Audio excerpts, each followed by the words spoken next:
Ainsi, le film sortira le 9 octobre 2019, et moi ça me tarde beaucoup trop de pouvoir le voir ce film, parce qu'il a l'air juste trop bien.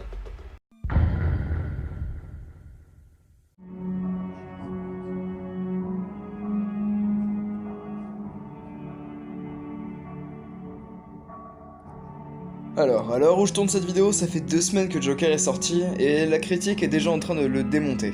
Que ce soit positivement, Moi je l'ai trouvé très bien. Franchement, honnêtement, c'était un très bon film. ou négativement. En n'étant absolument pas touché par un film qui fait parler tout le monde à l'heure actuelle. Et avec toute la hype que j'avais en début 2019, j'ai enfin pu le voir cette semaine. Alors, qu'est-ce que j'en ai pensé? Ça tourne au son, ça tourne à l'image, Joker.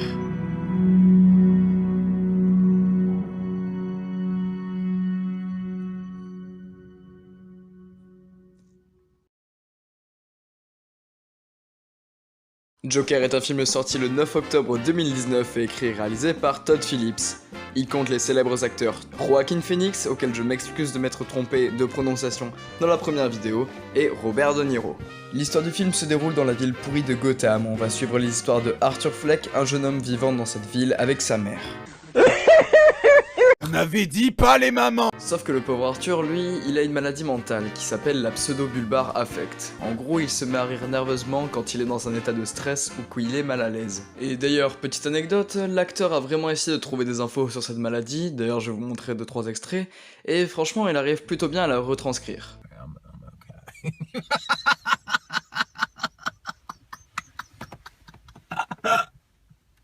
Bon, je vous connais, vous êtes pas con, vous allez pas vous moquer d'une telle personne. Ainsi, un peu à la manière du comics que je vous recommande extrêmement, The Killing Joke, il va vous montrer les origines du Joker et comment, en une simple journée, une personne peut tomber dans la folie. Bon, du coup, on passe dans la partie anecdote, et malheureusement, il risque de spoiler un petit peu, donc si vous n'avez pas encore vu le film, je peux vous le conseiller énormément. Je sais que je fais une vidéo sur un film qui est encore au cinéma et que c'est un peu tôt, mais franchement, foncez le voir.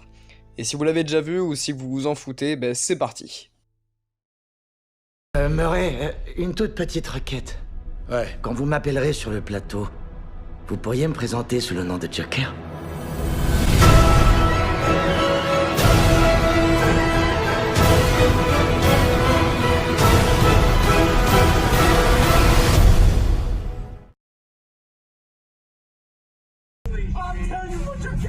You get what you fucking deserve.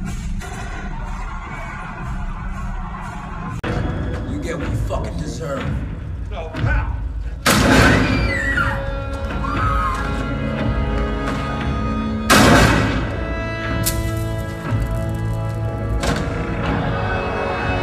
Donc voilà, vous avez été spoilé, Joker tumerait de sang-froid, il y a Bruce, Martha et Thomas Wayne qui sont là, et qui, bien évidemment, les parents de Batman se font tuer.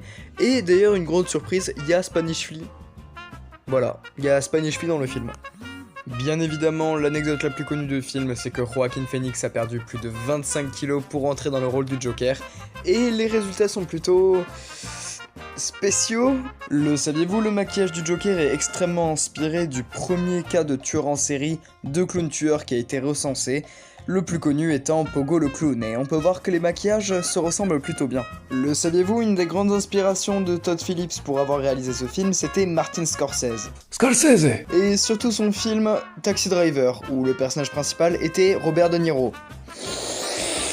Scorsese. Bon alors, la grande question que tout le monde se pose, ce serait à propos du est-ce qu'il y aura une confrontation entre le Joker de Joaquin Phoenix et le Robert Pattinson Batman, parce que c'est un projet qui traîne depuis quelque temps, un film Batman avec Robert Pattinson.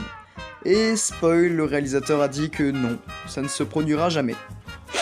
Et enfin, le savez-vous, beaucoup de personnes, dont la FBI elle-même, a eu peur à propos de la sortie du film Joker. Pourquoi ?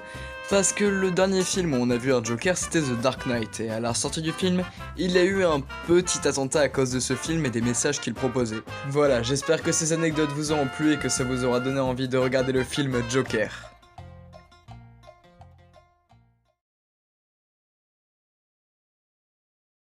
Bon alors, qu'est-ce que j'en ai pensé de ce film au final? Eh bien franchement oui, ça vaut le coup d'aller le regarder. C'est un bon film et je pense que tout le monde s'en souviendra tellement la hype qu'il y a eu autour de lui. Alors, on peut par exemple le mettre au même niveau qu'un Parasite ou qu'un Once Upon a Time Hollywood, mais ce n'est pas forcément le meilleur film qui m'a le plus touché au monde. En tout cas, si vous avez encore le doute ou si vous n'avez pas encore un avis défini sur ce film, franchement, foncez le regarder. Bon, et bien maintenant cette vidéo est terminée, j'espère qu'elle vous aura plu. Alors oui, vous l'avez remarqué, c'est en même temps une vidéo spéciale Halloween parce que ça arrive dans les temps et puis parce que le film est pas forcément super sur la joie. Et aussi c'est une suite de la première vidéo que j'avais fait sur le Joker dans le cinéma, que je vous conseille d'aller regarder. En tout cas vous avez aussi remarqué que le rythme des vidéos a complètement baissé, et que je suis passé de 3 vidéos par mois à 2, puis à 1, puis à très peu. Alors déjà la petite excuse c'est que j'ai eu le court-métrage qu'on a tourné avec tout le monde et qui était super et qui nous a pris beaucoup de temps. Et surtout c'est que je trouve beaucoup moins d'idées de films ou de choses à faire en vidéo. Mais vous inquiétez pas, je pense que le rythme des vidéos va revenir. En tout cas, si cette vidéo vous a plu, tu peux mettre un like. Si mon contenu te plaît, vous pouvez vous abonner, de nouvelles vidéos vont arriver de jour en jour. Et voilà, si tu as des amis qui veulent devenir des clowns psychopathes, tu peux partager cette vidéo, ça me fera d'autant plaisir. En tout cas, passez une bonne soirée, embrassez vos grands-parents et surtout n'oubliez pas, souriez.